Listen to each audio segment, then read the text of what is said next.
Hey everybody, thank you for tuning in for another day in the life at MiniBike Mike's Garage. Well, have you figured out what I've got going on, or have you figured out what this is? There are a couple of different questions there.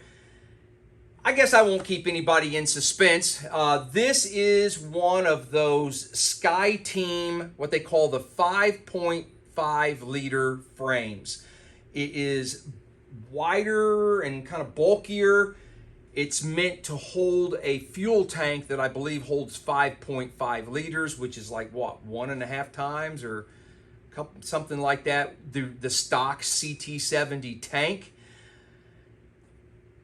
Bart Moto sells these, Trail Buddy sells these. I think you can buy them on eBay and so forth. And I got mine from Bart Moto. Well, you just saw me cutting off all this stuff. I mean, it has a nice paint job on it, and here I am cutting off the key lock and the seat things, and this little doodad here was welded onto the very back. I'm not sure what that is. These are the supports for the tank on the inside of the frame. Have you figured it out yet? I'm going to guess most of you probably have. If you haven't, like I said, I won't keep you in suspense. Building a different bike to take to Moab. Because the original plan was to take this frame and then take all the parts off of Piggly Wiggly and bolt onto this frame. Guys, as you all know, Piggly Wiggly is just way too nice a bike to go tearing apart and disassembling. So I'm leaving it alone. And if I don't get this done, well then that Piggly Wiggly will be the bike that I take to Moab. But I'll bring you guys in, take a closer look at this. I just been cutting this stuff off, not necessarily for weight reduction, but just to make it look more like a CT70. So I believe this is the stuff that comes with this kit. And I'm missing the tank, like I said. If there's something else and I've not forgot to lay it out here, I apologize. This is the headlight bucket that comes with it, that's painted to match. This is the seat. I've already taken the strap off of it, and I took the seat mount latch things off of it because I'm not going to use those.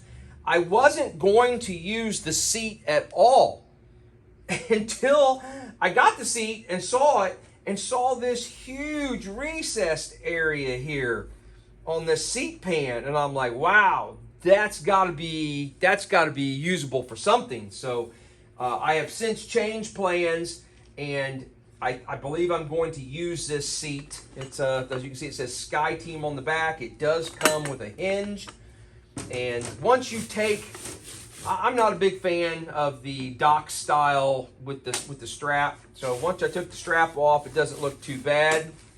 Like I said, these are some of the other things: battery boxes and little rubber hold downs. Oh, it even came with are these engine bolts, maybe? Yeah, came with that. And this is the little tool cover thing that goes on the seat. So we may or may not utilize that. But that's just so you see here, that's kind of what it comes with. The frame is pretty much a standard frame. You can see, like I said, I cut some things off. A couple things I cut. There were a couple little threaded bungs right here. I'm not sure what those were for. I cut those off. Now I'm going to want to retain a rear hand brake, and this frame does not have the post that sticks out that the rear brake cable comes down. So I'm not sure what in the world all these holes are for. That one's threaded. These are not. Obviously that's for your wire for your brake switch to go in, but maybe this bottom hole right here might be in about the correct location for the brake cable that I can make a mount to hold the rear hand brake cable for that. So like I said, originally I wanted to go with a stock seat, but I'm really liking what this has got going on here, and I'm going to try and use this one. I took a minute and went around with a tape measure and just made a few random measurements and so forth. And side by side, the frames are pretty similar. Not a whole lot of difference. They look very similar. Obviously, the new one has the smaller insert for the side decals, like the clones and like the 90s CT70s have over the bigger one. But a lot of the measurements are about the same, front to rear, the length and overall and so forth. The real difference comes in the width. And to see that, you got to come around to this side. So there it is. That's the reason I'm going to try and use this frame. It is just, what's this? This measures about 4 1/4, and that measures 5 7/8. So, you know, considerably bigger. And it not only is just the opening, it's the whole inside. You can see how much wider this back part is over this piece. And it's just going to allow me to put so much more in. And I believe it's even bigger and bulkier up here. Yeah. I mean, it tapers down to the same, and the head tube is identical. I mean, you can bolt a front end from any CT70 to this. But this is where the money's at. This is what's going to make a difference for me.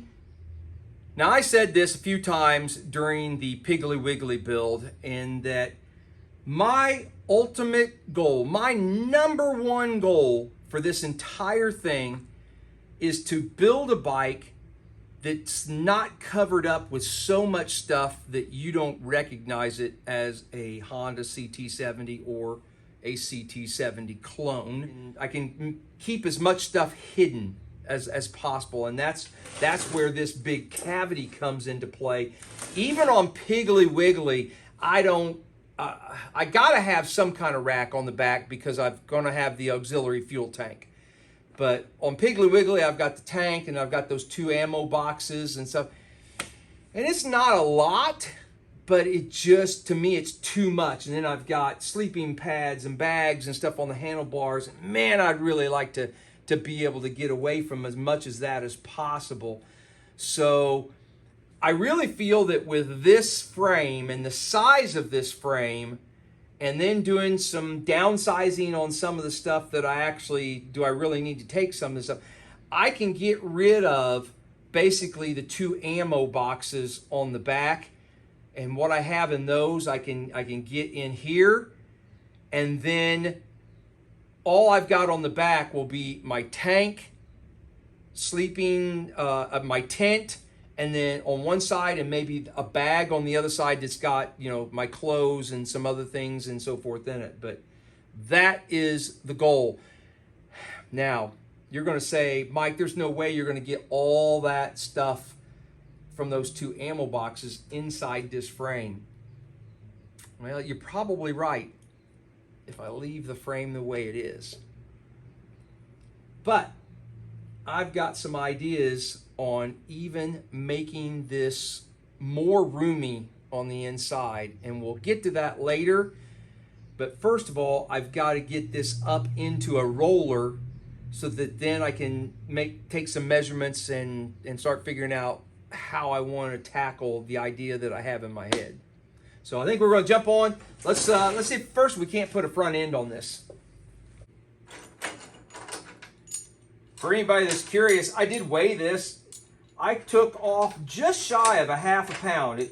All this stuff on my digital scale weighed 0.45 pounds. So we did take off just shy of a ½ pound off the frame. All right, so I've got a triple tree here, a lower clamp. Based on the color, I'm going to guess this is off of either a CT70 K2 or a K3. I have pulled off the little flat bearing race thing that was on the bottom, and I have installed the tapered bearing. I got these, and remember that the cups are already in the frame. The bearings also came from Bart Moto. I picked those up while I was picking up the frame kit.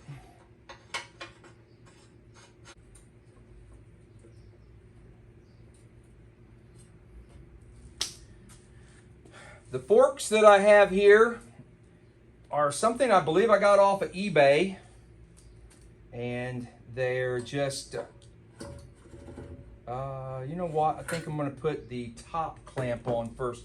The forks came off of eBay a long time ago. I'm not sure how much they cost or anything. They're like, you know, K2 and later forks.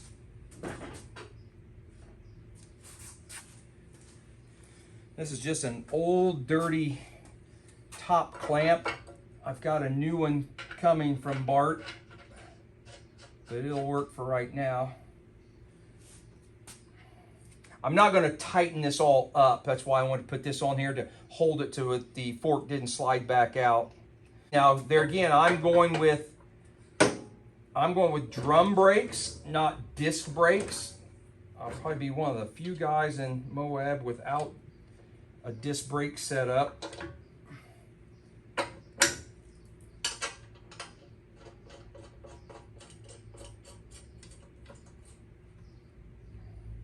But make sure, so if you got drum brakes, make sure that you put the brake stay on this side for that.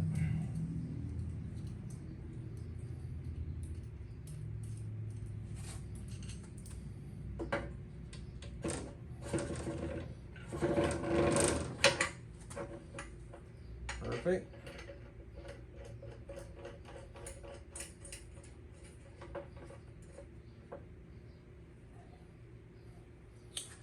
All right.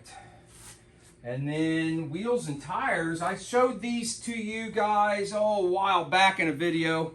I did a comparison of weight on the aluminum rims and tires versus, these are the 120/90/10s on the Bart Moto, the wider aluminum rims, and I did a weight comparison between these and the 4x10 stock size tires on the stock steel rims, and these actually weighed less.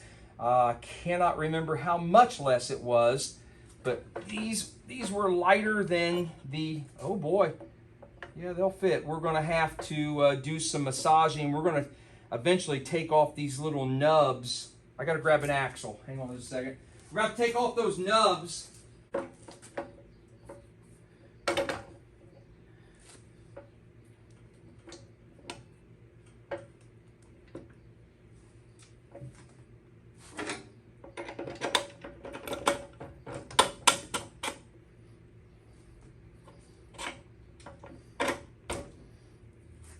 All right, what do you think of that? Can you guys see that?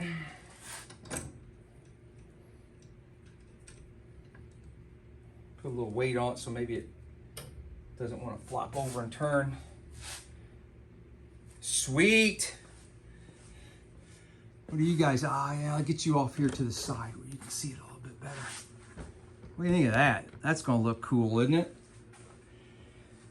So the plan, I had Piggly Wiggly geared for on-road. I had a 17T and a 33T on the rear sprocket. And you know, that allowed me to do almost 60, 58 pretty effortless, well, not effortlessly, but I got to 58 with no trouble. But that was on the 4x10 tires. This bike, I want this bike to be a torque monster.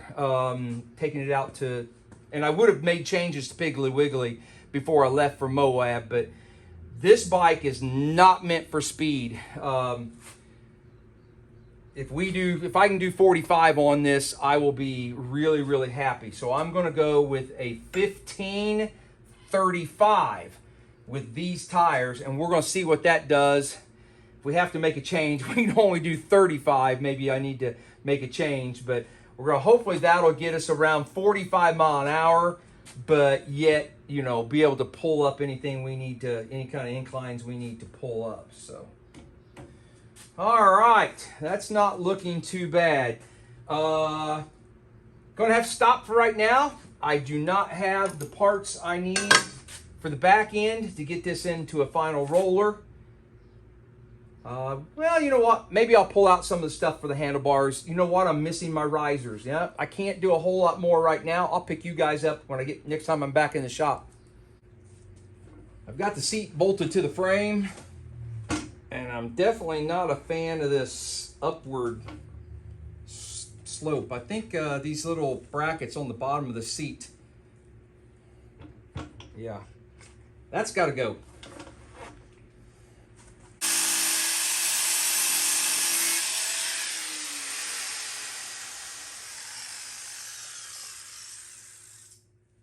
Easier said than done. I don't want to get into the seat.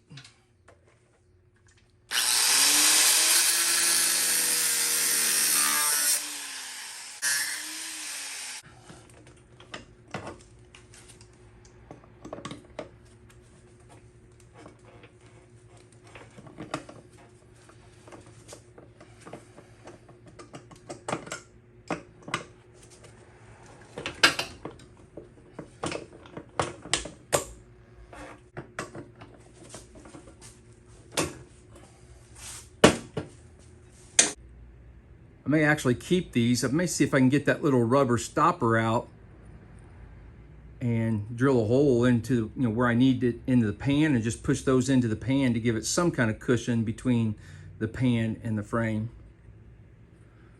Well, I drilled a hole. I set these rubber pieces on there, set the seat down, marked it, drilled a hole.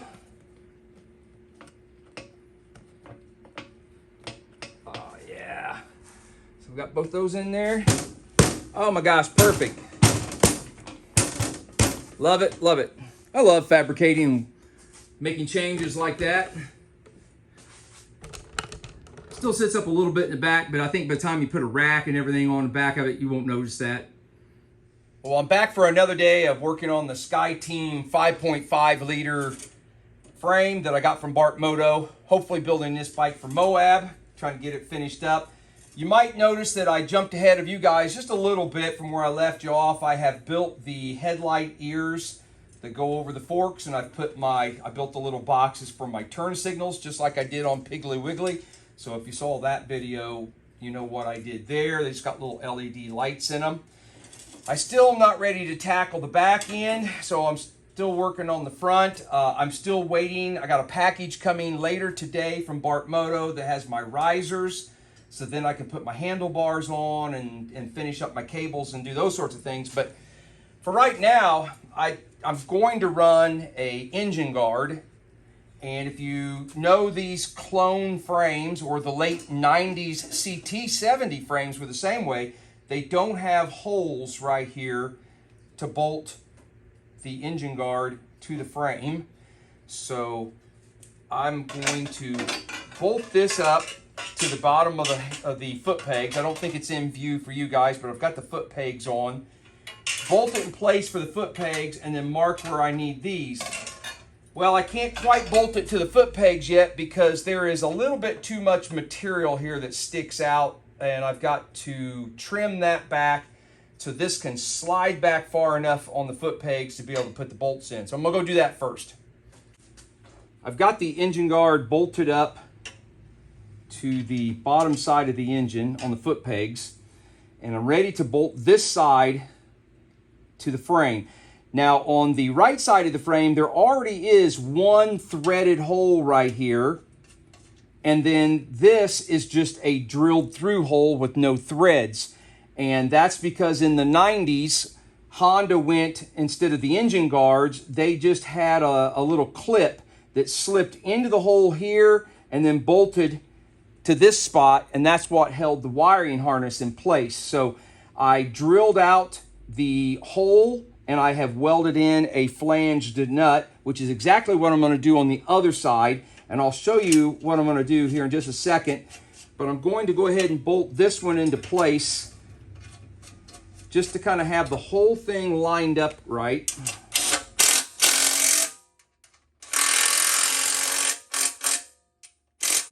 So obviously no holes on this side. I've got to hold this up against the frame, mark where I want to put the holes, drill some holes, and then I have these little shouldered nuts.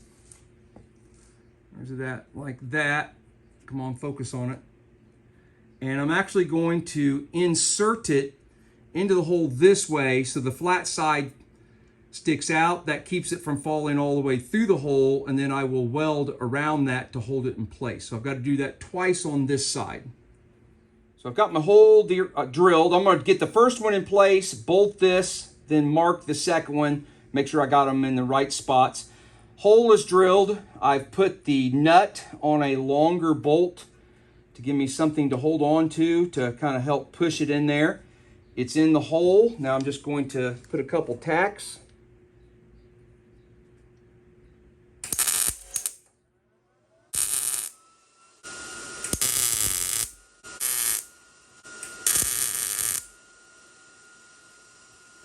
Okay.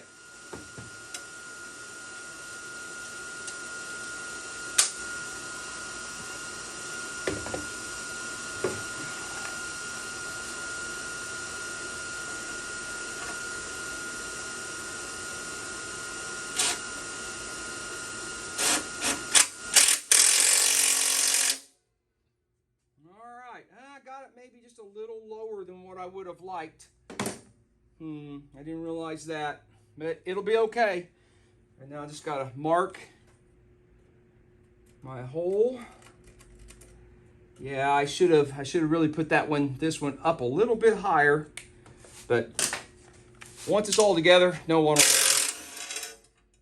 All right, so now I gotta do the same routine. I gotta drill a hole here, weld a nut into that spot.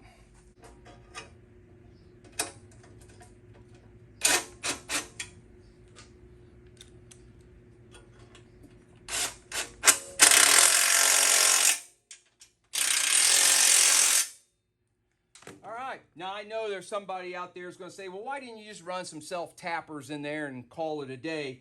And I have done that before. There's nothing wrong with doing that. But I really didn't want the sharp points sticking through the other side. Plus, once, if I need to take this engine guard on and off during this build, once you take self-tappers in and out a few times, you kind of hog out the hole. Well, then they don't want to fit as tight or whatever. And so this gives me good threads that, I feel like I did it right. The next little fab job, I guess, I want to attempt on this frame is, as I stated early in the video, I want to make sure I have a rear hand brake. And these frames do not come with this little post that goes right here for the rear brake cable, the hand brake cable to come down to. So I have an old frame that I steal parts off of from every now and then, and I've stolen the post. If you don't know what I'm talking about, it's this. And that's what threads, the rear brake cable threads onto that. I've laid this other frame here on the table, and from the position of the post on it, it looks like this hole right here is going to be really close to what I need. I think it'll be close enough to work. So my plan is to chuck this thing up into my lathe and turn the end of it down to about the size of that hole, maybe drill that hole a little bit bigger, but stick that in that hole and then weld around it to hold it in place. Well, there's the piece. I've put it in the lathe and I've turned it down to where hopefully that little nub will fit in this hole. And it does. So now I'm going to take the paint off of that, take the paint off of this, and I should just be able to tack weld around it. It shouldn't be, out far enough to where it's going to interfere with the cable threading into the hole. So let me get this all cleaned off and we'll put it in place.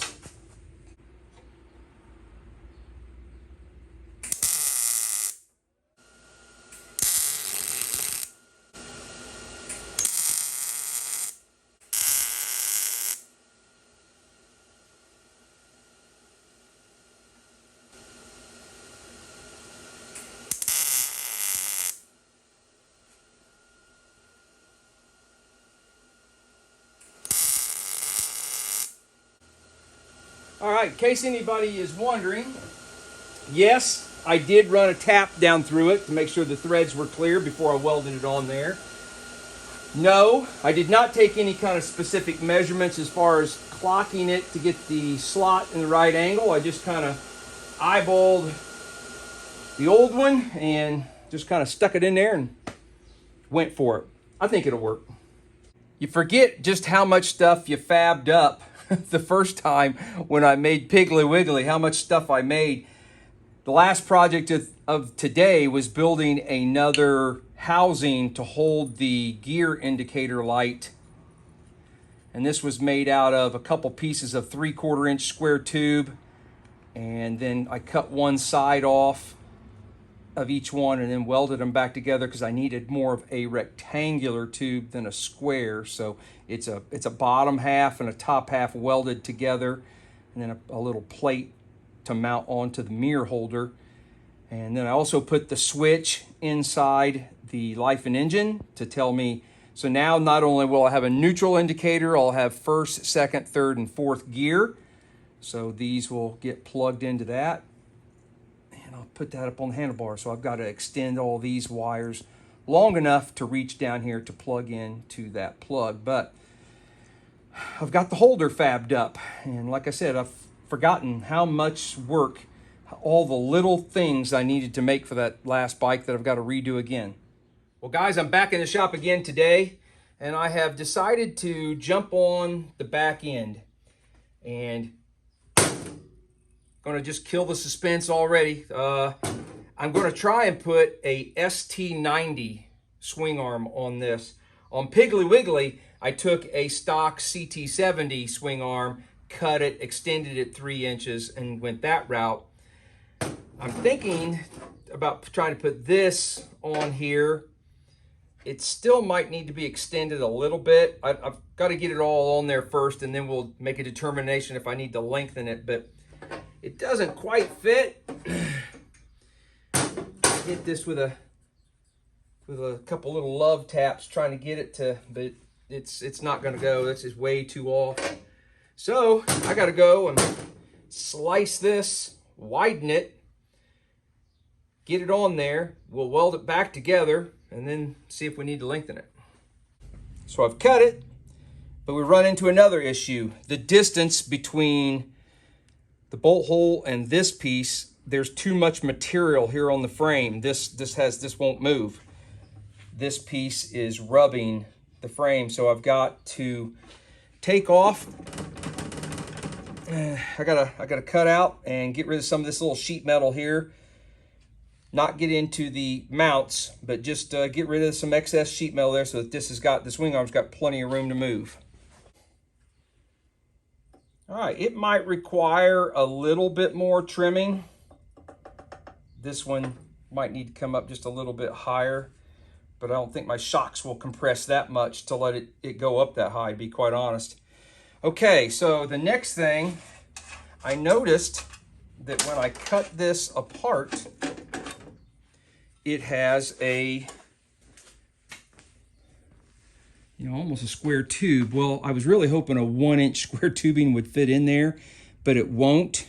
So I'm going to try and take a 1-inch round tube, get you guys, and I'm going to try and hammer it to kind of fit that shape and make a spacer to fit in between those two. So I have successfully somewhat rounded that tube to get it to fit. I've got it welded in solid on this side.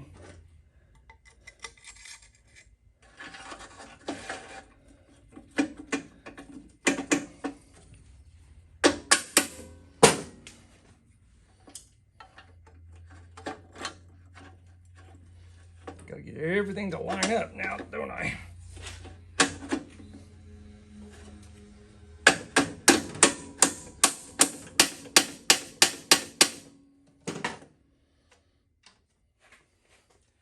And then I need to go get my welder, and I need to make sure those are level and tack that to where I've got the right width. Well, I got it all welded together, got it somewhat blended. I probably need to do a little bit more work to kind of smooth that out, make it look a little more seamless, but I'm happy with that. Now we need to take a look at lengthening it. Bring it around the back because we're going to have to do it. This kind of goes off at an angle, and I don't want to keep these getting wider. So I'm thinking about cutting it right here and actually putting a steel insert inside this tube to push it back. I don't know if it's really showing up on video, but right around in here, it kind of makes a slight bend to straighten this out. And I want to get past that bend. Because like I said, I want to keep this as tight as possible. All right, I'm gonna yank his tire off of here and we're gonna start making some cuts. Well, fellas, we're into it now. I have cut that off. I left a little bit of this nub to hopefully maybe give me something to kind of help get this clocked right. We'll see how that works. I cut this off, and then I found out that a 13/16 steel bar is a pretty good fit.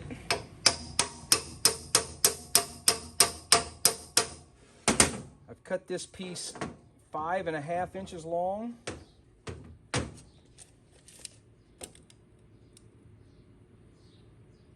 That's about 1.5 inches right there.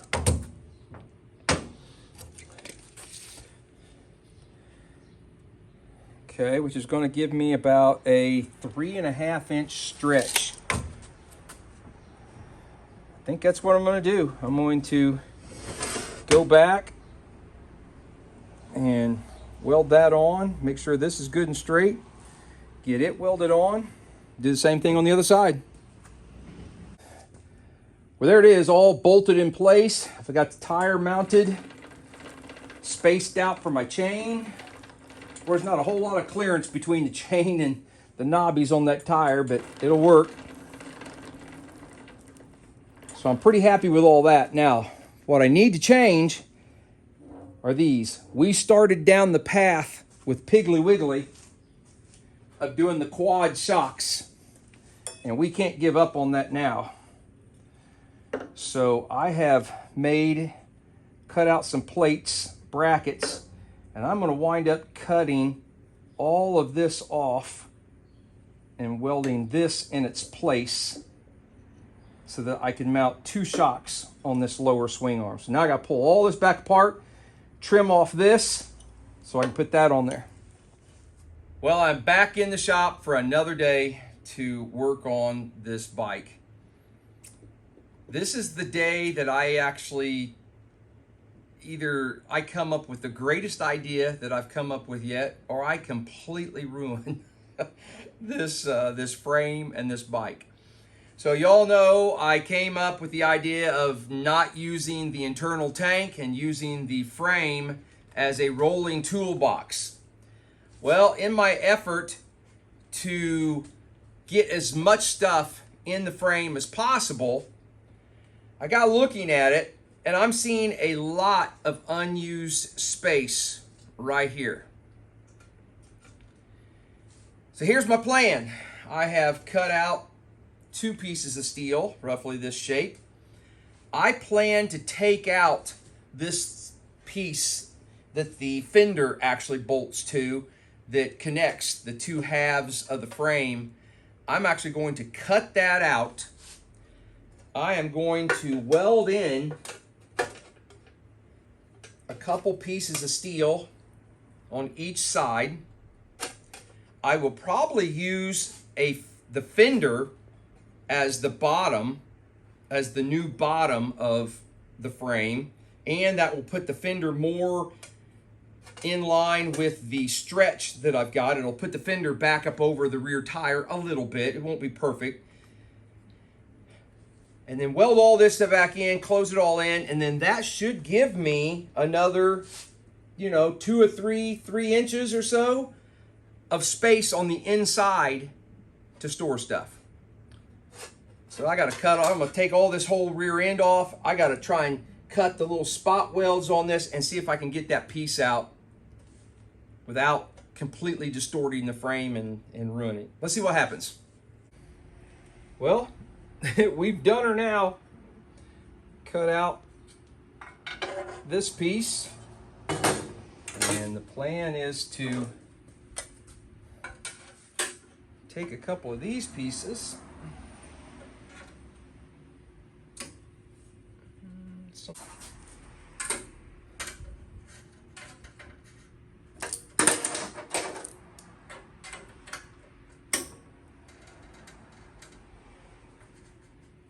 something like that.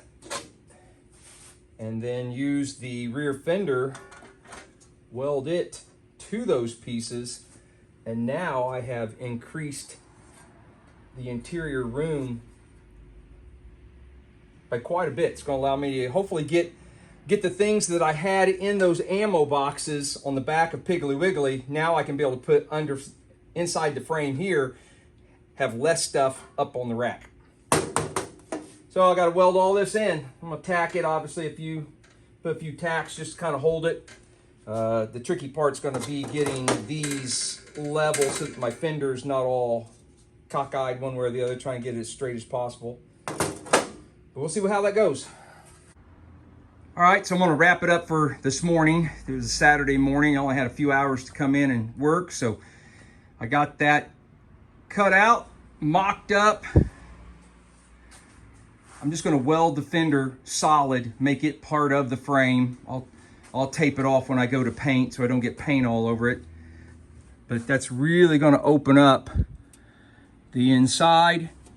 Let me put way more stuff in here. Obviously, I've got to close that in, and I haven't welded. I'm gonna go ahead and completely weld that fender in, make it really solid. Box in the back. But now I can start working on the back rack, and it will incorporate the fender into this. I think when I build this bike, the rack is not gonna be removable. I think I'm just gonna make it all one big solid unit piece. So, all right, I will catch you guys in a couple days when I'm back in the shop. All right, so I'm back in the shop again today. This video covers a few weeks, guys, just so that you know. All right, swing arm, I believe, is ready to go. We widened it so the ST90 swing arm would fit. We lengthened it, so now we have a 3.5 inch stretch over what a stock CT70 swing arm would have given us. So with 3.5 inches, I may have the longest wheelbase bike in the event, the Moab one, or not the Moab, the Great American Monkey 1000. I built this shock mount for the bottom, which dual purpose. It holds the shocks on the bottom, plus it strengthens up where we did this stretch right here, kind of ties it all together. I was able to use the front shock mount that's just stock on the frame. And so now I'm ready for the back shock mount. And I've also added a couple angles you see here with a fuel tank. They're just bolted on in a couple spots. The tank is bolted on, ready to go. I still need to put a slight angle on these. I don't want the things to be rolling off the back. I need to, when I get this down on the ground, I'll measure the levelness of this. And I think I'm gonna, right about in here, heat these angles up and bend them up just a little bit. But I need to mount this rear shock. And what I'm gonna do is I'm gonna tie it into that angle. I've cut out some 1/4 inch thick, 1.5 inch wide flat stock. I've drilled a 12 millimeter hole in it, so it can bolt there. Wrong washer, hang on a second.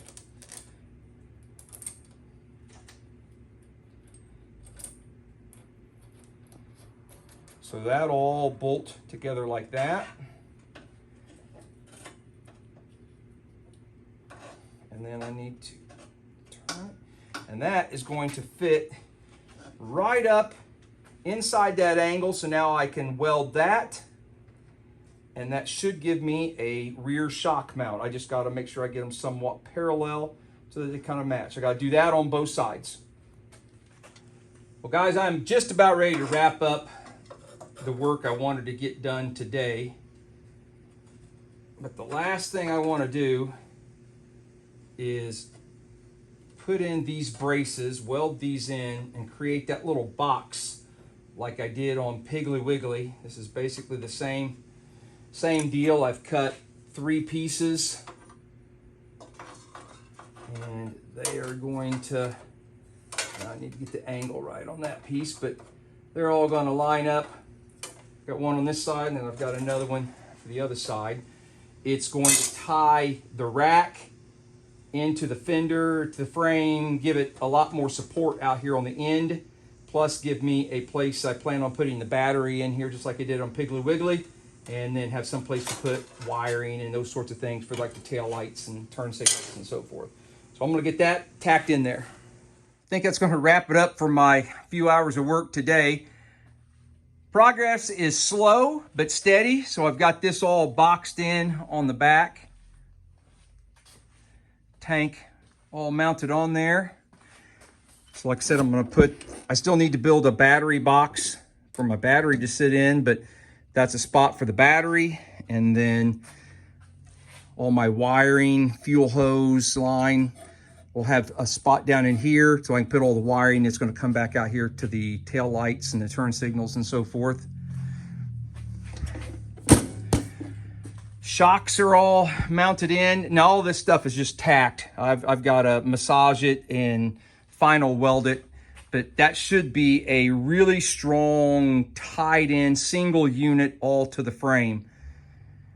Haven't really touched on it yet, but I do have my handlebars on there with the risers I got from Bart Moto, the same throttle, it's the same turn signal switch thing I had on Piggly Wiggly, same levers and so forth, Trail Buddy speedometer. I still have some work to do on the back. I've got to work up a longer brake stay. And then the real trick is going to be working out how to put a brake pedal on it, because now I've got this in the way. Normally the swing arm would be inside the frame and there's nothing here in the way, but now I slide a brake pedal on there. The arm that comes up that hooks to the rod that goes back to the brake lever, it's got no clearance because this is in the way. So, you know, it's just one of those things, just something else we got to work around, but we'll figure it out. An ST90 is this way, so, you know, we'll just have to come out with the arm and around this. But anyway, that's for another day. I'm going to wrap it up for today. Appreciate you following along. Hope you're enjoying the build. And I cannot wait to take this thing out to Utah. When I started this video, I think I welcomed you guys to a day in the life of MiniBike Mike. Well, obviously this has taken way more than a day. I believe the video was July 18th when I first started filming, and today is July 31st. So we're a couple weeks into this. Just to kind of give you guys an idea, this stuff doesn't happen overnight. It's extremely warm in central Indiana for the last few weeks in the 90s, and it's just been too hot. So I can only come over for a couple hours, you know, every other day or so. I'm on to the rear brake. I'm trying to figure out what I want to do with the rear brake. The first thing I've done is I had to make a different brake stay to keep the plate here from spinning. Obviously I lengthened the swing arm, so I needed to lengthen it. And then the other thing, like I ran into on some SL70s and XL70s where I put bigger, knobbier tires, I could rotate this up far enough to get this bar to work, but because it's straight, the knobbies, it catches those. So I have made this little dog leg bracket that will bolt into place here, just like that. So I think I'm gonna go ahead and get that bolted in, and then we'll move on to the brake pedal. All right, pretty happy with that. Got some room here. I can put my hand behind it between the knobbies, so that should be good. Got all tightened up. Now we need to look at the brake.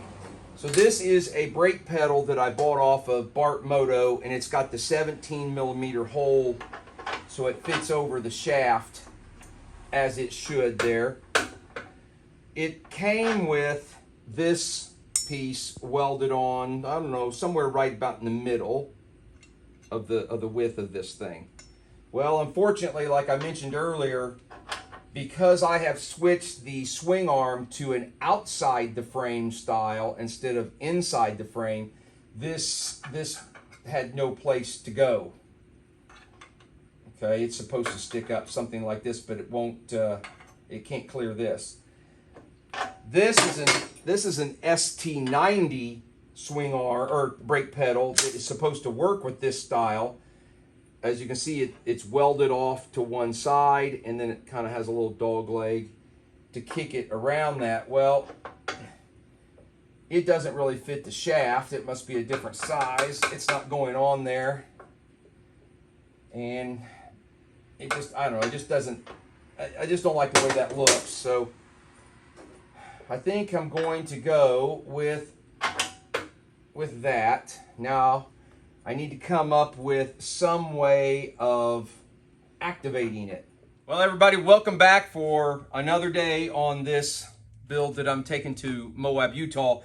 It is now Tuesday, August 5th, and I think I have all of the fabrication done. I think I've got all the modifications done and everything kind of tacked together the way I want it to be. I still have a lot of work to do. I've got to tear it all down, do all the final welding. I've not done anything electrical yet, hooked anything up or so forth. There's no headlight in it. The tail lights are stuck in there, but they're not wired, so forth. But I think all the hard work is done now. I think I have it the way I want it to be. It's just a matter of, like I said, breaking it all down, finishing it up, throwing some paint on it, putting it all back together. Let's bring you guys in and I'll show you what I have gotten done since the last time I filmed, and I have kind of sped up a little bit. Obviously, there's a rack on it that I think hopefully you guys are seeing that. If you're not, you'll see it here in just a second. I didn't really film the process of that. I kind of filmed it on the first bike. Didn't really see the need to do it because I'm going to show you what I've got here in just a second. I'll take the bike down off the table in just a minute, and we'll get a little closer look at the rack and some things on the back. But while it's up on the table, I thought I'd take this opportunity to show you a few things that I've done. I don't think I had extended the kickstand. I had to do that. It needed about 1.5 inch length added to the kickstand on these Bart Moto pegs that I bought to get the bike to stand up with the right lean that I wanted. It was too short. It leaned way over too far. I've put a chain guard on it, and I did go ahead and instead of self-tappers, I drilled holes and I have welded nuts on the inside of the frame. I may try and fill these holes in when I tear the bike down and weld, but I really don't need to, you know what? Because one of the things I have not done yet is put my canteen, the CT90 auxiliary fuel tank, the fuel canister on there. It'll cover that, so I probably don't need to mess with that. Let's see. Oh, I put some reflectors on here. Just took a 5mm nut and welded to these fork gears that I built, and then was able to thread those on there. So I've got reflectors up front. I did kind of hang some of these, start putting phone holders and these things on the handlebars just to see how everything was going to go. I still haven't put my USB plug in, voltmeter things. Some of the electrical stuff still needs to be done. I'm up in the air yet whether or not I'm going to need to cut this off and put a larger diameter bar across there. Most of the stuff that I have is like these things, and they are meant to clamp onto a 7/8 diameter round bar. And this is much smaller. They don't go that small. So I may, I'm trying to not have as much stuff on the handlebars as I did on Piggly Wiggly. It was just a little too much. So I'm trying to leave this. I do now with having risers. I've got this area down here that I didn't have before that I can clamp some things on. So we'll see how that goes when I get to that point. Everything on the front is pretty much the same. I haven't done anything with the engine. You saw the engine guard. This is all pretty much the shocks and so forth. Everything's the same. We'll look at the rack when I pull it down off of the table, but here's a look at the back. And I know the first thing you're going to ask me is, boy, these things stick out, but there is a bar underneath here that supports these out farther on the edge. I've got 4 28-ounce jugs for water that I'll be carrying. I think I'm going to carry just shy of a gallon of water and just over 2 gallons of gas. This is a gallon and 5/8, and I think I've got about 5/8 of a gallon or so on the auxiliary fuel tank for the CT90. So I'll have a little over 2 gallons of fuel. Hopefully that'll get me where I need to go every day. I'm still up in the air on whether or not I'm going to keep this really long brake stay. This is the stock location on this CT90 swing arm. No, ST90 swing arm. But I may just go from here and run it up to one of these bolts here on the backside and just do a short one, not have all this extra hanging down there. I don't know yet. I haven't made my mind up. I cut out a piece of steel, a little tab, and that had a hole that fit right over top of this post, and 3/16 was just the perfect thickness to fit up against the brake pedal, but yet still be able to get a cotter pin in there. So it comes out, and then I took a 3/16 by 3/4 inch wide bar and bent it, curved it around the swing arm. I needed to take a grinder to it and make it a little thinner and just a tad bit narrower, but it fit between the barrel of that cable and the end here, just fit perfect right up into that gap of this holder. So I stuck it up in there, drilled a hole through everything, put a bolt to it. So now that's going to keep all this nice and tight, won't let this expand, won't let that cable come out. And so now, and then I welded this tab. I just tacked it to the pedal. So now when you push down on the pedal, the whole thing moves and engages the brake. And the same way up on top, when you pull the hand lever, it pulls on this, which pulls it all forward. And this spring is what's basically got everything returning. So that worked out well. Okay, I think that's pretty much it. Let's drop it down and put it on the ground and take a look at the back rack. So that's the lean that I've got with the kickstand. That's about the angle I like to have it. Just slightly over to the left, but not enough that's going to tip over with all this extra weight. So, okay, so what I got on the back here, as I mentioned, I've got 4 water bottles, so I'll be carrying 28, 56, 112 ounces of water with me. So just shy of a gallon. This bag, I'm hoping, only has to come off of this bike one day, and that is the day that we have to camp, the night of night 6. So this bag has my tent, my sleeping bag, my sleeping pad, anything I need to camp out in, and I will not need to access that bag until the night that I need to set up a tent. But it comes off of there, and I'll run some straps around it and the tank to actually hold it in place, but it comes off of there pretty easy. This isn't going to be a very good video, but it just, and it's really not all that heavy. I don't know, maybe it might weigh 10 pounds. I'm not really sure. And like I said, I have not wired anything. Oh yeah, I've got another little bag. There was room underneath the fuel tank. See underneath there's like a little cavity right there. So this bag holds all of my stuff that fastens things. Duct tape, wire, zip ties, hose clamps, all that kind of stuff. Anything that I need to tie something down is in that particular bag. I'm not sure if I'm going to utilize the space on this side or not.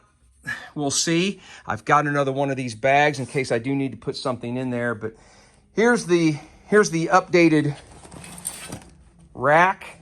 Let me throw this out of the way. So there it is. It's just tied in just like I did on the previous bike. And there you can see my storage underneath. And I have got it crammed full. I was successful. If you saw the videos of Piggly Wiggly, and it had the ammo boxes on each side, the things that were in those ammo boxes, I was able to get everything down inside that frame with having the wide body frame and the extra stretch to it.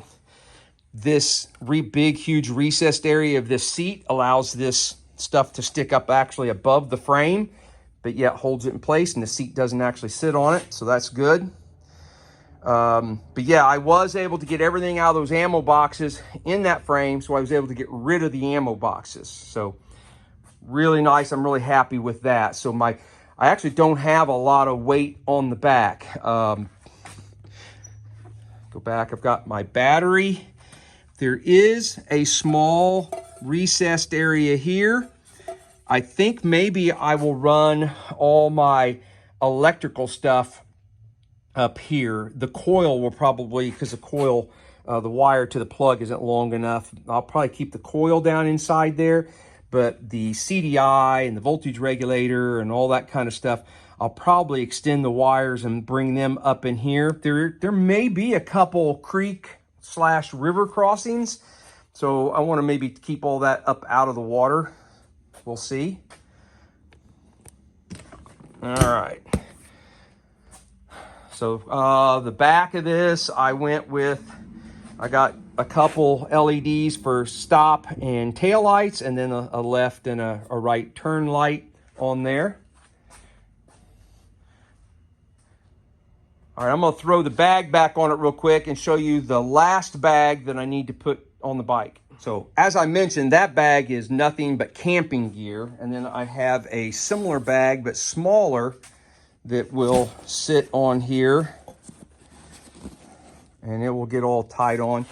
And that bag is gonna have all my clothes, my camera gear. It's got a camp chair in it, a little bit of food that I, might need during the day. Because while we're on the trail, we'll leave in the morning, and basically we're not going to have any facilities until we reach our checkpoint destination that night. So there's no fuel, no place to eat, those sorts of things. So we got to carry some stuff with us. So I'll have a little bit of food in there for snacks or lunch or whatever. But hopefully the idea is that this gets kind of pushed back, tied up against it, and it's actually a really comfortable backrest on the bike. So let me see if I can tie it down so you can kind of get a little bit better vision of what it's going to look like. So this is what I'm kind of going after. I may be able to roll some of that stuff even back farther, but it's not too bad. I still have plenty of room on the seat.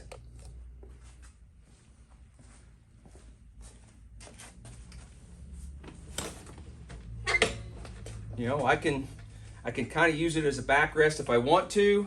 It's not got me all pushed up forward on the seat. I've got plenty of room to, my legs are comfortable. But yeah, all right. So I am ready to tear it down and paint it, and probably bring you guys. Well, I make the film while I paint it. I don't really know what color I'm going to paint it yet. That's yet to be determined. So I don't think I'm going to go white. That was, I did that with Piggly Wiggly, and I think I'll leave it as my only white bike. I think I'll do something different on this. I do not think I'll go with traditional Honda color. I don't know yet. I got to tear it all down, do all the welding. That'll give me a few days to think about it. Well, this is where I'm at as of Thursday, August 7th, 2025. I've got the bike obviously all broke down. I spent today and went through and have welded everything good and solid. Now, I'm not going after aesthetics on this bike. I'm going after strength. So I'm not going to take the time to grind down all these welds. Most of them are going to be covered anyway. And I want good, strong. I don't want grind off all the weld and then have something crack. So I want it to be good and strong.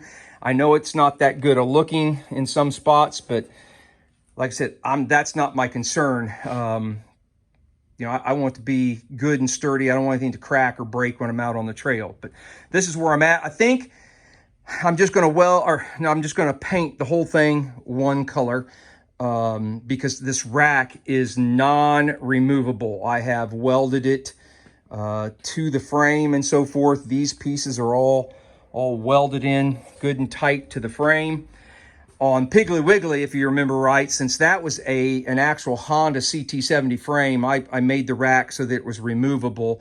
This one is not. This thing is staying on here until somebody takes a torch or cutting wheel and cuts it back off.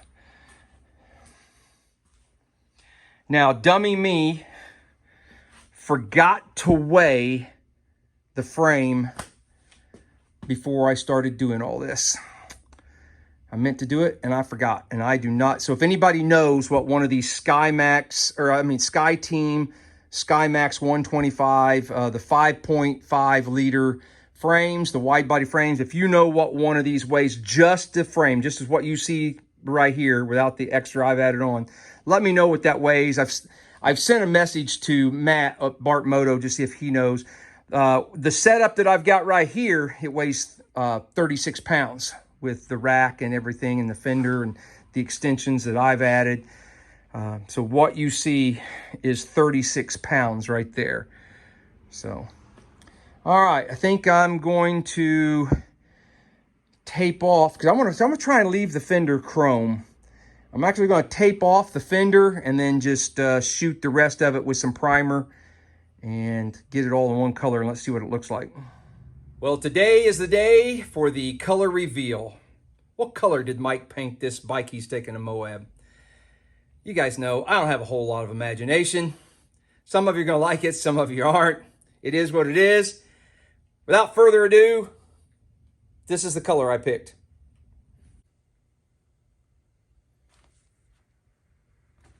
My version of candy gold. I use the VHT. It's called Gold Flake.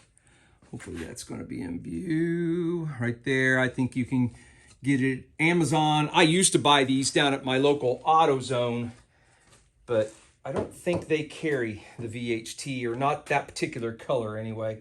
So you might ask, well, why in the world did you paint it this color? A multitude of reasons. One, I had the paint. I already had half a dozen cans of it on the shelf, so that was easy. Two, the candy gold was the color of the original Honda Trail 70, the CT70 that Dad brought home for me back, 50 some odd year, 53 years ago or something like that. So I've always had, an affection for the candy gold bikes. They've always kind of been, I was kind of leaned toward those to being my favorite. You know, you covet what you first had, and that's what I first had. So that's the other reason. And then the third reason, which is kind of goofy, but I'm taking this bike to the Great American Monkey 1000. It's not a race, it's more of a challenge type of thing. They do give away a trophy, and the trophy is this gold monkey with a banana and it's sitting on a cup. They call it the banana cup, and it's this, looks like gold trophy type of thing. So to tie in with that, I kind of thought, okay, the gold kind of fits the theme. Mike is not how do I want to put this? I'm old fuddy-duddy, to be quite honest with you. A lot of the teams are dressing up, in team uniform, something to do with a monkey or the monkey bikes or something like that. And I'm not really into all that. I'm doing this event just for the adventure of being able to ride in Moab. I tend to care less about the whole, that we're riding on monkey bikes. I've been riding monkey bikes for 50 some odd years. So that is kind of lost on me a little bit. I don't need to dress up and do all that, but I want to participate in some way. So hopefully my gold paint kind of ties in with their banana cup, gold cup type of thing. So, all right, I am not going to show, you guys a lot of assembling this. You've already seen some of it. I'm going to start throwing this thing together. I may do updates at the end of each day, just letting you know where I'm at. It is Monday, August 11th as of today, and some of this stuff is still kind of tacky. I just kind of finished spraying it and putting some clear coat on it, cheap clear coat, But, all right, I'm gonna start putting the bike back together. Well, I've made pretty good progress today, and I'm about ready to wrap it up and go home. But I gotta show you one thing. Now, I try and keep the channel as real as possible. And, you know, if I flub up or make a mistake sometimes, I try and leave those in. I do. I edit out some of the stuff. I don't want to look too stupid in front of you guys. But I just want to show you something. I really messed up the paint on one of these shocks. Look how rough that is. I got really overzealous with some clear coat, and it started to run really bad. And then I started trying to, you could tell that's the pattern off of a paper towel.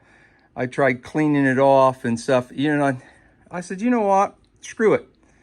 I'm gonna put that one right here. That's the last one I need to put on, and that'll be behind the exhaust. And yeah, I could probably, you know, sand that down, repaint it, but that's just a reminder that, you know what, it don't have to be perfect. It just has to work, and that's what it's going to do. And I just want to show you guys that we're all human. We all make mistakes. Just get out in your garage, build your bike. Don't worry so much about if it's perfect or not. All right, guys, I think I'm going to call it a day with that. That's some pretty decent progress. I got it up into a roller. Got the brake mechanism all put back on it. All the shocks. Now, I know I said I was not going to paint it a traditional Honda color, and this isn't quite the right shade of candy gold, but it's close enough for me. And, you know, I just decided this is my bike. I want to enjoy it. This is a color that I like. So in the end, I just decided, you know what, let's go ahead and just paint it this color. And I'll probably wind up putting some the Honda decals and stuff on it too. All right, I'll pick you guys up in a couple days next time I'm in the shop. Well, guys, I'm back in the shop again today, and I think I'm ready to put some decals on this thing. And I have run into something that I want to share with you. Now, this was the Skyteam SkyMax 125, the 5.5 liter frame. It's wider frame. It's also wider, you know, it narrows down to the same as the CT70 frame up here, but this is still wider yet. And I was going to put regular Honda decals on it, but I don't like the way they're going to look. To get the decal to reach up underneath the little chrome strip, I've got to have it rolled so far that the Honda is not in the right spot. And if I want the Honda to be in the correct spot, or something more correct, well, then the decal doesn't reach, there's a gap. You would see a gap between the decal and the chrome strip, and I definitely don't want that. So the added width of the frame, you'd have to get a hold of GeForce Graphics and have him extend this top part of the graphics just a little bit if you want to go with the Honda ones. So Jeff did make me some MiniBike Mike's Garage. These are the same things that I had on Piggly Wiggly, and I believe that the MiniBike is kind of rolled up, but I think it'll be okay. I think that will look better than the Honda sticker.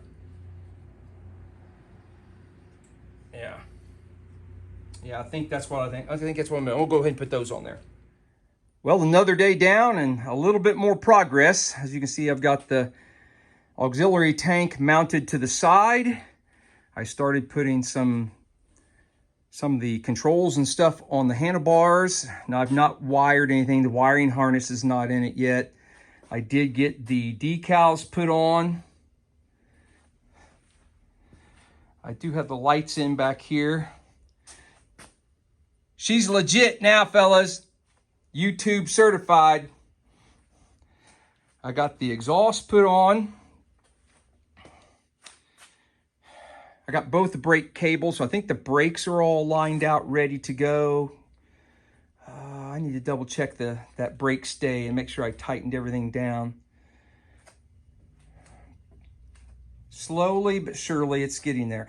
I do like how the exhaust on this side and the tank on this side somewhat covers my bad welds and the extension that we did on there. So kind of hides, you don't really recognize right off the bat that it's also, not only is it wider, but it's longer. The dual shocks, you know, obviously give it away that something's up. But all right, I got to get out of here for today. A couple more hours in on it, so I will pick you guys up in a few days, and we'll start tackling the electrical and see if we can't get this thing fired up. Well, back in the shop again for another update. I believe, if I'm not mistaken, we are 1 month down the road from the day that I started with the bare Skyteam wide body frame and started cutting pieces off of it and started building this bike. So we've got, in 1 month's time, from July 18th to today is August 18th. This is where we've got in 1 month's time. I am down to the wiring, I believe. And so I'm going to work today on installing the wiring harness. This is the standard Trail Buddy TB515 that I use in basically all my bikes. It's a pretty simple harness. It does not include turn signal wiring, so I have included some wiring to be able to hook up turn signals on this. I also have lengthened the harness, I don't know, probably a good foot longer than what is stock, because typically what I do on just a regular bike build, the CDI and the coil and the voltage regulator and all that stuff, I just stuff them down in the frame underneath the tank someplace and forget about them. Well, we might have to do some water crossings, so I want to get them up a little higher. So I've got this little compartment back here that's kind of behind the battery underneath the gas tank. This little space right here that I believe will fit all those, and it'll keep it up higher, up off of maybe out of the water a little bit. So I needed to lengthen the harness to be able to get all the plugs and stuff for those items to reach up here and then still be able to reach the handlebars. So, all right, that's what I'm gonna work on today, is just feeding this through the frame and trying to get a lot of the electrical hooked up. I don't know if we'll be able to fire it today, maybe. Let's see if we can. If we can get this, go from a bare frame to fabbed up, to tore back down, to painted, to put back together, and fired up in 1 month's time. You'll know here in just a few minutes if we made it or not, if you see it on this video. Well, I hate to say it, but I'm not going to be starting the bike on today, August 18th. I was really hoping to go 1 month from nothing to fire this thing up, but it's late in the afternoon. I need to get headed home. It's hot. I'm sweaty. I did get it all wired up. You're going to see something here. I did not go with a key. I've just got a switch.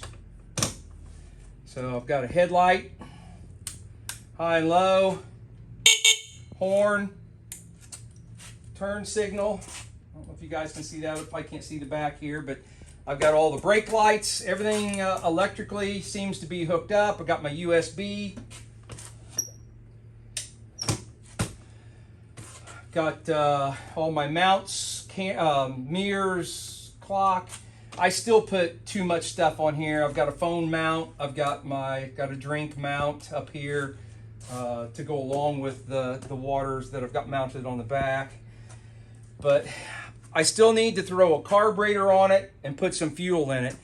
And I really want to do that when I'm fresh, because I have something pretty cool to show you guys when I go to put the carburetor on here. One of the teammates that is going on this ride from me, Johnny Foster, out in Las Vegas, Nevada, he has set us up with a really cool part that we're going to be putting on our bikes, and I can't wait to show you. So if you were thinking about shutting the video off here, don't do it. Don't do it. Give me 10 more seconds. Come back, and tomorrow or next time I'm in the shop, we'll put that on. Well, hopefully some of you guys are still hanging around. You wanted to see what it was I was putting on this bike. We're ready to put the carburetor and get this thing fired up. I think it's about the last piece I need, as a matter of fact. I'm going to go with my standard Nibby 22 millimeter. I prefer the silver one. I don't know. They make a black with a red anodized cap and all that kind of stuff.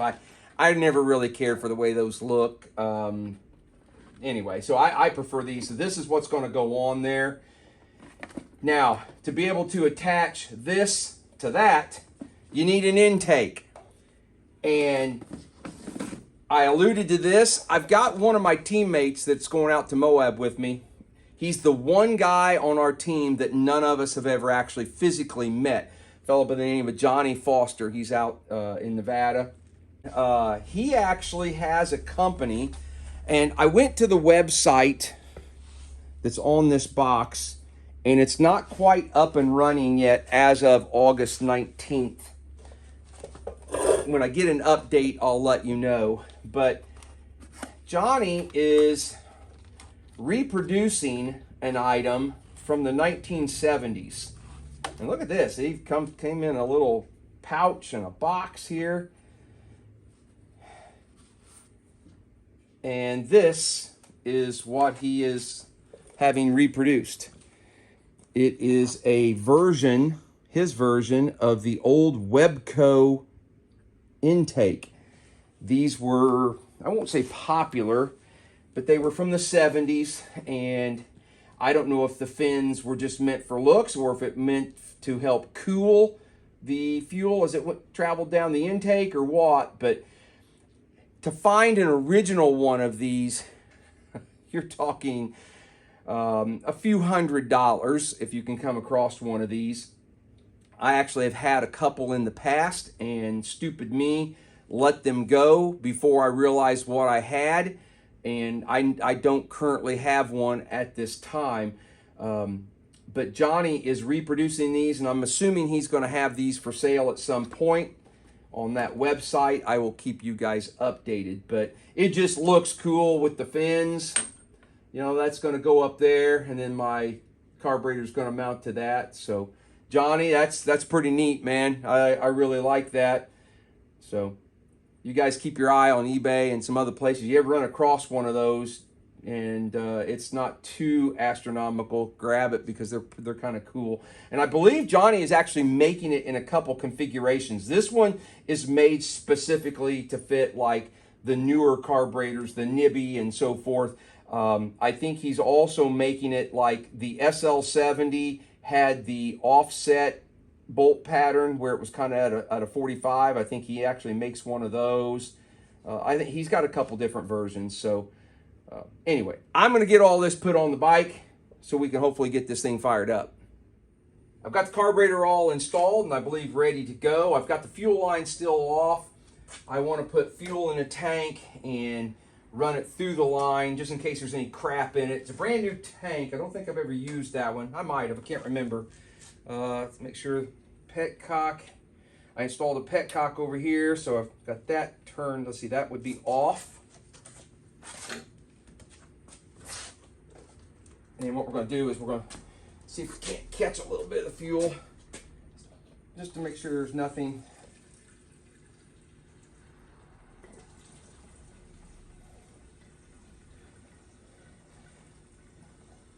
I'm not real happy with the throttle cable. It kind of lays out to the left away from the bike frame. I may do something to attach that. That should be plenty of fuel for our test fire. What I'm talking about is this. I've got the cable kind of lays over. I may do something to affix the cable right there. I don't know yet. I gotta make sure it when I turn it, it doesn't get the cable in a bind and do those sorts of things. So, all right, let's.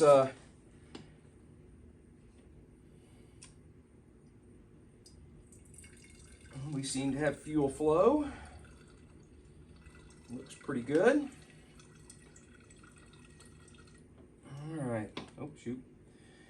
Petcock apparently doesn't shut it completely off.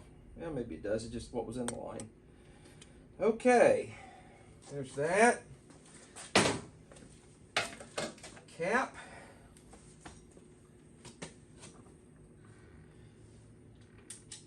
Ignition. I do not have the lights, I believe they're hooked up, yeah. I do not have the lights turned on. This is just for running. Choke up. The only thing I did to the carburetor was I did move the clip on the needle down to the bottom slot to raise the needle up. That's what I typically do with these 22 millimeter nibbies. Let's see, did I turn the fuel on? Let's turn the fuel on. Give the carburetor a second to fill up.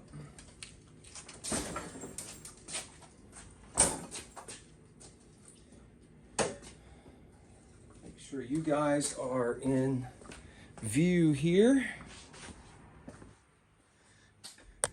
Now, if I did this right, you should see there is a small, like, running light bulb at the bottom of this headlight. It should come on when I start the bike. I've got it hooked directly to the yellow wire of the stator.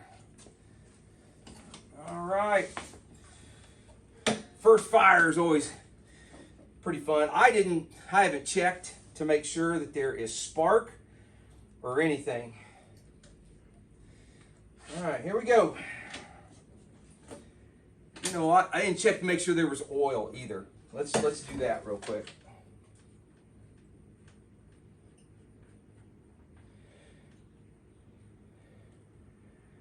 But yeah, there is oil on the stick, so it's still the shipping oil. I haven't changed it. I may run it for just a little bit on that, just to, in case there's, get everything kind of working around, and then drain it. All right, okay. Chokes up, first kick.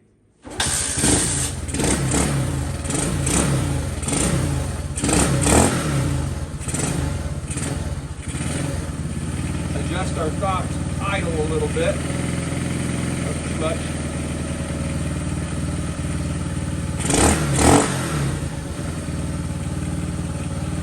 I didn't even check see if it was in neutral.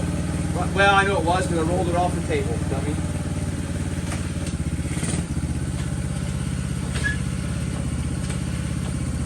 Uh-oh.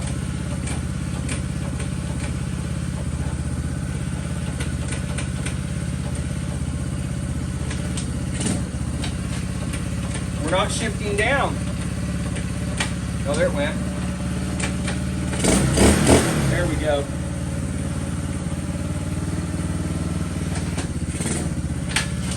There we go. It just needed to be run through the cycle.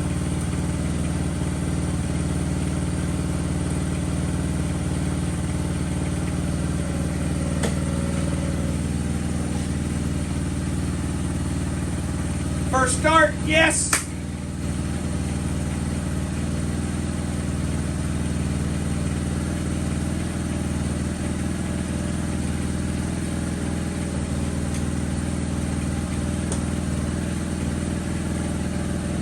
Okay, that little running light did come on, so we've got our headlight.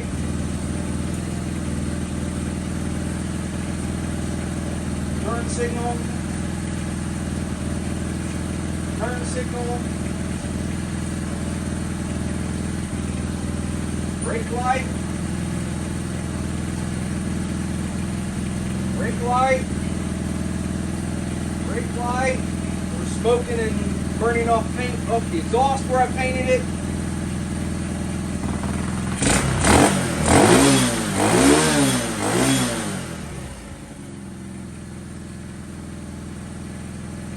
Pretty awesome.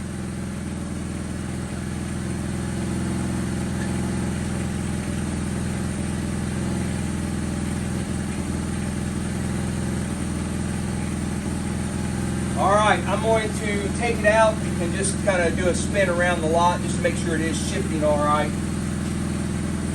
Kind of turn that idle down a little bit more.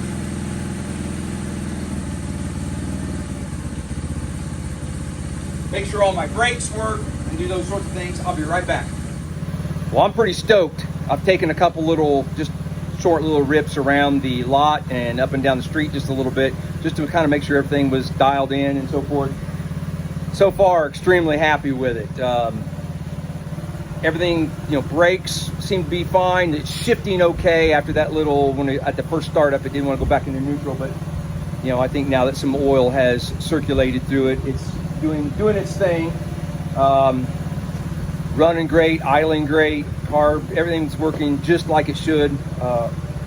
I'm not used to the big old knobbies that you know, it's a different ride. I think I've only got it geared. It might hit 50 if I'm really lucky, if I give it time to wind out with the way I've got it geared, but that's okay. I want it to have more a little more low end for climbing out the rocks. Let me show it to you. So it's just sitting there, just purring away. We'll drop down to 13.3. We were at 13.5 at idle. We seem to be charging okay. I still, like I said, I still need to do something about maybe tying this over or doing something. I'm not really sure. It's probably okay. It doesn't bind when you turn the handlebars, the throttle, it doesn't pull the slide up.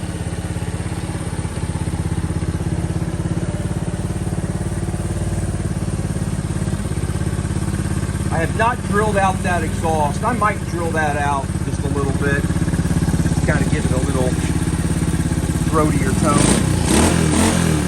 I know somebody's going to say, you got all your water right above, but you know, it's what, 5 inches? Got to get the camera view.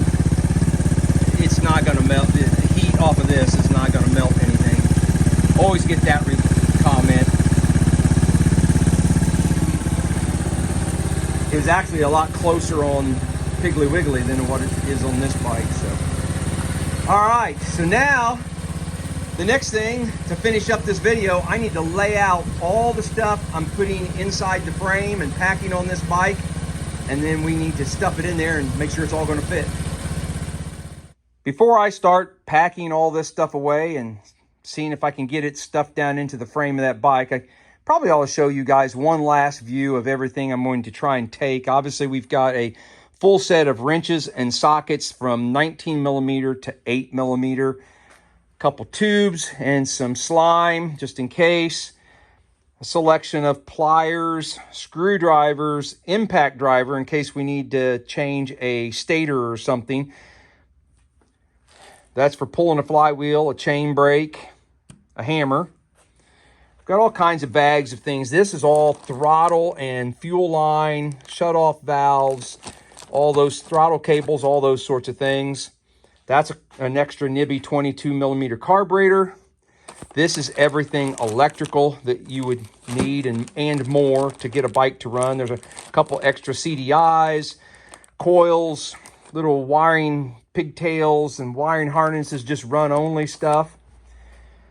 Chain related stuff, a whole brand new chain, and then some extra sprockets. There's even a C-clip there for if you've got the Cush Drive rear sprocket, and little pieces of chain, master links, and so forth. Just a couple things of random nuts and bolts, engine bolts, maybe some swing arm bolts, and just random different stuff. This is all for wheel halves, just in case something vibrates loose and we lose some of those. Axle, longer swing arm bolt, wheel bearings. These are just some random pieces of steel that I've made in case everybody else on my team is running an aluminum swing arm, and those aluminum swing arms have a tendency to crack close to the axle bolt. So in case that happens, these are for clamping to the side of the inside of the swing arm and then running an axle bolt through that to kind of hold everything in place. I've got some clamps and so forth to try and clamp that to the swing arm. Levers, gear shift, kickstarter. That is a whole new stator plate and flywheel. Oil, all kinds of gizmos and gadgets for tying things down and so forth. This is a mini air compressor. I know Pat is bringing one of those also from Southeast Vintage Cycle Rescue. He's got something similar, but I'm going to go ahead and carry this one in case it'll back up as an extra like battery charger if I need to charge a phone or something like that. So, and then I've got a couple different headlamps. Well, this one will be just like a spare one that'll be down in the frame someplace, and then I've got another one that's in my my bag with my clothes and so forth. So that's what I'm carrying, and hopefully it's all going to fit down inside the frame of that wide body bike that we just built. Well, I have made the first 35 miles successfully on the bike. I rode up to Indianapolis from Martinsville. Like I said, it was about right at 35 miles. I've come up to mow the grass here at Warner Steel. I take care of that for them, but pretty nice little ride. It was it maxes out about 50 and it really feels more comfortable around 40. So hopefully, I think that'll be okay. We don't really need to hit, you know, real high speeds, I don't think, on this Moab, this Great American Monkey 1000. But pretty happy with it. Charged well. You know, everything seemed like it was working just the way it should. Didn't have any funny shakes or noises or anything like that. So first 35 miles down, feeling pretty good about it. All right, guys, I think that's going to wrap it up for this video. I appreciate you all following along. Hopefully you made it this far in the video. I know it was a long one.